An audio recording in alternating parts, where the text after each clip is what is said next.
compare 57% to leakage in the UK, which on Irish Water's data in their analysis is on average 20%, is apples and pears. UK leakage is reported on a total basis. It includes losses from customer supply pipes. To compare total losses in the UK to partial losses in Dublin is inappropriate. It's misleading. That's the first point. The second point, you asked a question about headroom. At the time of the 2015 Project Need report on Irish Water's data, in that report, headroom was above 15%.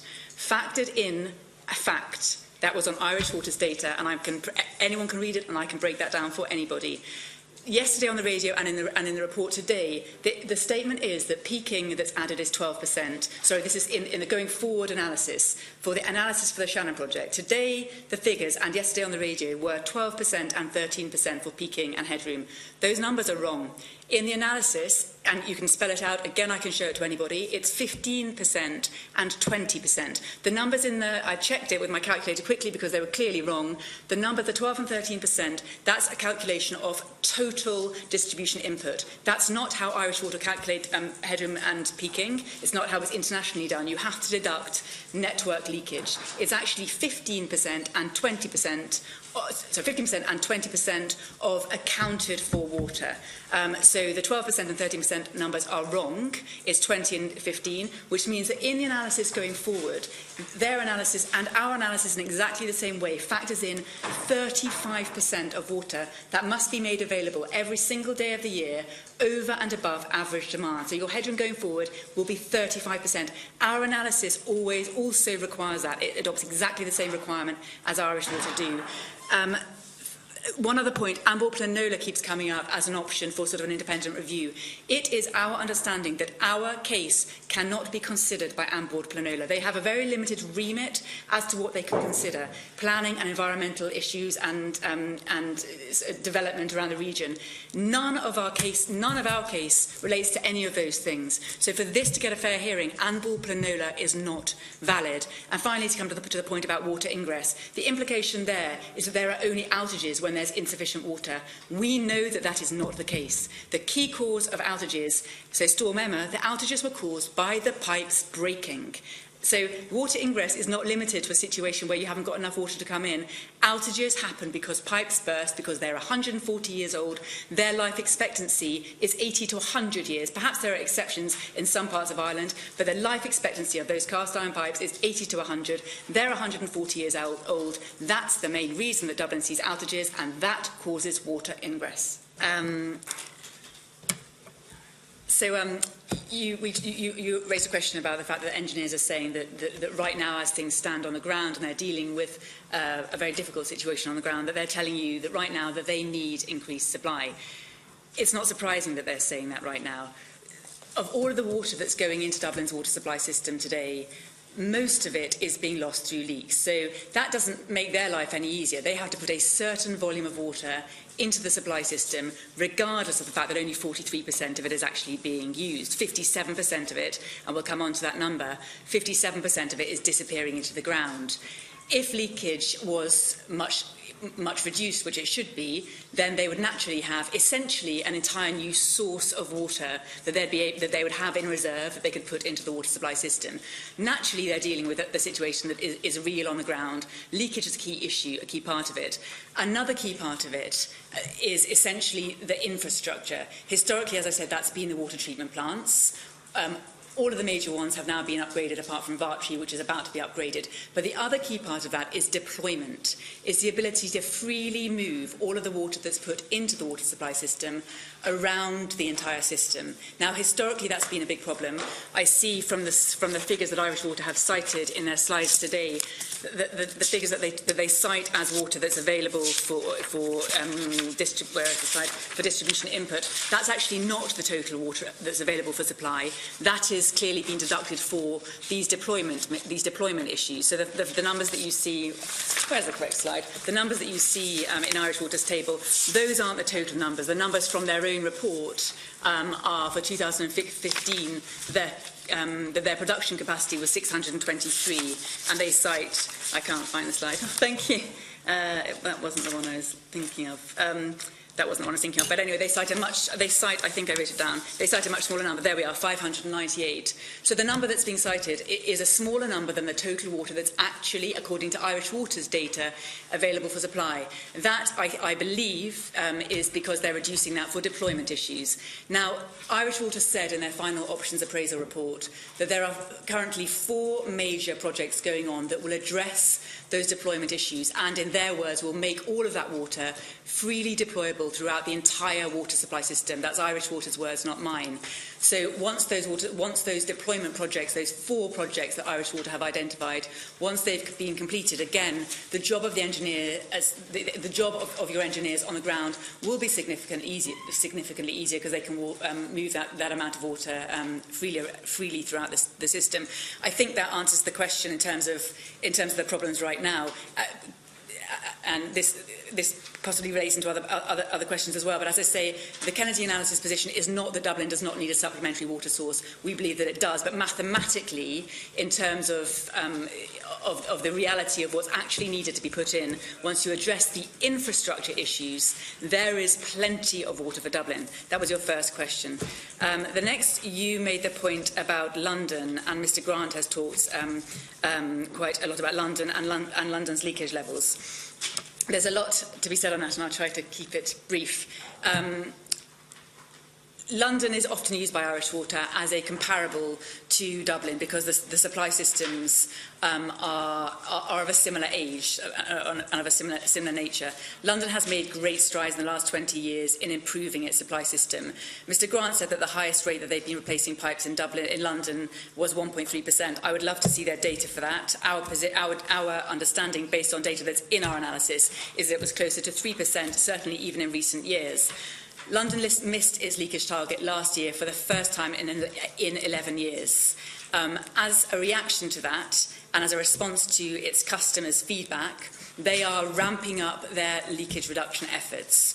So in the upcoming window from 2020 to 2025, London, despite the fact it's now operating at a leakage level of around half that in Dublin, between 2020 and 25, London is going to be reducing its leakage in absolute terms by 15%. For essentially the same window, it's a year later from 2021 to 26, the plan for Dublin is to reduce the leakage by 7.7%. So half the leakage reduction for a system that has twice the leakage. And to go on for London a little bit more, London, again, in its efforts to ramp up its leakage reduction, it has actually said it's looking to employ more people, to have more feet on the ground, is looking to invest in new technology to allow it to meet its newly upgraded target. It was planning, it's currently got out there that anyone here can view, its draft water resources management plan for next year. There's a lot of information in there about their plans on leakage. It had been planning for that upcoming window to just reduce leakage by 9%. In response to customer feedback, and they spoke to thousands of their customers, the answer was leakage is their top priority. So they upped that 9% target to 15%. So you're talking about far, far more ambitious targets in London than you're seeing in Ireland. That, I think, does that answer your questions on London? On groundwater, we have raised many issues about the analysis that was done for this report into groundwater. The only report that was done into groundwater for this project was produced in 2008. Irish Water's own advisor described that as a high desktop study level on limited data.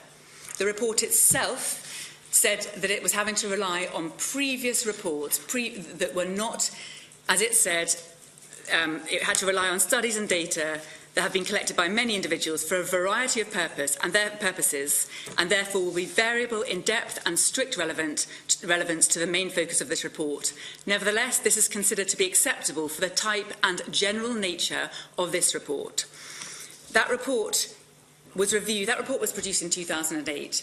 It repeatedly described itself as conservative. It's been described as too conservative by many commentators. It was also constrained in various bizarre ways. For example, it looked at an 80-kilometre diameter zone that was centred on downtown Dublin. So instead of saying, let's look at water resources within, for example, 80 kilometres of Dublin's existing water treatment plants, or within 80 kilometres of the periphery of the supply area. It said, let's look at a zone centred on downtown Dublin, which just feels strange. Everybody knows you're not going to drill a borehole in downtown Dublin. It also set out various tests within that report that were incorrectly applied. So, for example, the report would identify aquifers and then say, if you're looking at pumping that water to the supply system, for it to be valid, you need a certain volume of water. And if you're looking at aquifers that are further away, legitimately it said they need to be bigger. If you're looking at pumping that a longer distance, they need to be bigger. It set out what it described as a resource and distance threshold that it then applied.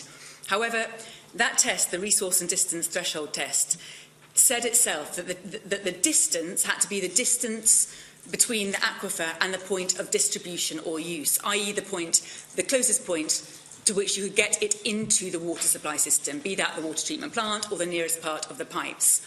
However, when it was applied incorrectly. Instead of measuring that distance, it actually measured the distance from the aquifers to downtown Dublin. Now, that error, and particularly when Irish Water, when they took this project on in 2014, they undertook a desktop review, a desk-based review of that earlier desk-based study. They failed in their review to take account of the fact that by then, the nature of the supply area had changed significantly. It had expanded significantly. They failed to take that into account, and also several other matters that I'll come to in a moment. In so doing, they failed to recognise that if that aquifer, if that resource and distance threshold test was to be reapplied, the original test, the original application found that 6 out of 19 aquifers that had been identified as potential, the original report said that only 6 of them were close enough. If it had been reviewed correctly at the time of Irish Water's review, they would have found that by that point, 11 out of those 19 aquifers were now valid. The review actually discarded one aquifer, an aquifer that was known as a regionally important aquifer, was disregarded, notwithstanding that it then fell within the new expanded supply zone. It was disregarded because it was too far from downtown Dublin. Now, we have raised those issues, and you received some information about groundwater before today. You may have read it. We raised a whole raft of questions about groundwater, including these errors and several more, with Irish Water. Not a single one of these errors has been addressed. Not one has been addressed. Our issue just to talk about groundwater as a resource, across Ireland, 25 to 30% of Irish water supplies come from the ground. In London, it's around 30%. Paris, one of Paris's greatest claims is its diversification. Its point is to have security of supply, and all academics on this concur. To have security of supply, you need variety of types of water source. Paris gets 50% of its sources from the ground. There is significant groundwater close to Dublin. Even this very conservative report concluded that. It's important that groundwater is reassessed on a correct basis, because it would offer Dublin diversification, and it would offer Dublin sufficient water that it needs once correct demand figures are accounted for. That's groundwater. Does that cover all of your questions? Go on, can I just ask the member witnesses, because we usually finish at 12, but obviously this is a very detailed topic. Can I have agreement from the members and witnesses that we could extend to 12:30? Is that agreed? Sorry, Ms Kennedy, go on. I'll try to be briefer. Senator McFadden, thank you for your questions. So first of all, what were my motivations, I think is what you asked. I've been very open about the fact that I first heard about this project because my husband is originally from Nina in Tipperary. His family have a farm there. I originally heard about the project because the proposed pipeline would cross his family's farm. I've been involved. When I first heard about the project, I heard about it in the same breath as being told. My original response was, they're looking at pumping water to Dublin. How can Dublin possibly need water? Was my personal original response, to which I was told Dublin has leakage rates of 57%, and they're looking at piping water, which piqued my interest. My background is very technical. I was a lawyer, and then my background is in technical forensic analysis. So instinctively, I went and downloaded the reports and started to read them. And as I turned page after page, red flags flew up everywhere. A summary of a report would fail to actually accurately reflect the contents, and I became interested. From a very early stage, I became engaged with different groups who are also fighting it for their own very, very valid reasons, including the River Shannon Protection Alliance, Fight the Pipe. There are many organisations fighting it for their own reasons. That's how I first heard about it, and I've been completely upfront about that. I hope that there won't be any implication that my potential conflict, if you might like to call it that, detracts from the value of the work that we've produced. And you asked about where we get the data. Again, I don't know if you've received the information that we sent in advance. You'll see the evidence for the 3 errors that we talked about, and indeed all of our analysis. Our data is Irish Water's raw data. We use all of our data. 99% of it, perhaps 95% of it, comes from the Irish Water produce sort of, if you like, umbrella reports, and they're informed by underlying reports from various different experts. So the principal report on this was the 2015 Project Need report. That was an umbrella report that was informed by 2 separate reports, one by their independent economic advisor, a company called Indicon, and one by Jacobs Tobin, which was the engineering advisor.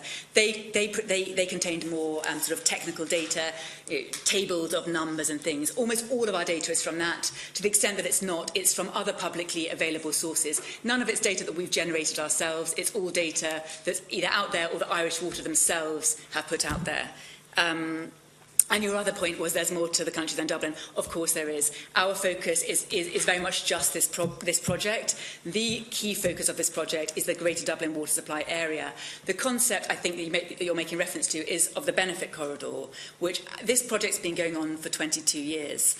In 2015, at the time of the Project Need report, the concept of a benefit corridor was introduced. The details provided at the time of that report on the benefit corridor were extremely scant. They were incomplete at the time. There were tables provided that literally had question marks or not yet available written into fields. It was inadequate, and there were errors in the analysis. In our view, there were errors in the analysis that was undertaken for the benefit corridor. Just as an example, for the Greater Dublin Water Supply Area, a huge amount of work was undertaken calculating what would the Greater Dublin water supply areas, what would its 2050 deficit be? So they said, how much water do they need? How much water will they have available for supply? What will the deficit be? For the benefit corridor, on the other hand, the amount of analysis was incredibly scant, literally pages, and instead of looking at a deficit, it said, what will the total water demand for that entire area be? It came up with a number and added that demand number to the deficit number, which is apples and pears. It's mathematically invalid to come to a conclusion of 330. Just on that, out of interest, the 2 advisors that I talked about before, Indicon and Jacobs Tobin, how to handle the benefit corridor at that time was one of the issues on which they disagreed. Indicon believed you needed to take account of water in the area. That, combined with their approach on domestic demand, resulted in 2 very different conclusions. Indicon concluded that the need for the Greater Dublin Water Supply Area, combined with the benefit corridor, on their base case scenario, was 207.5 million litres per day. Jacobs Tobin, for exactly the same area, said it was going to be 330. So 207.5 from Indicon, using the same data but looking at it differently, and 330. And a key issue there, a key driver was, how do you look at things to do with the benefit corridor? So I'm certainly not Dublin-centric by any means. I'm just looking at what this project is about, and that's been my focus. Does that answer all of your questions? It does. Through the chair, could I ask for a copy of the report?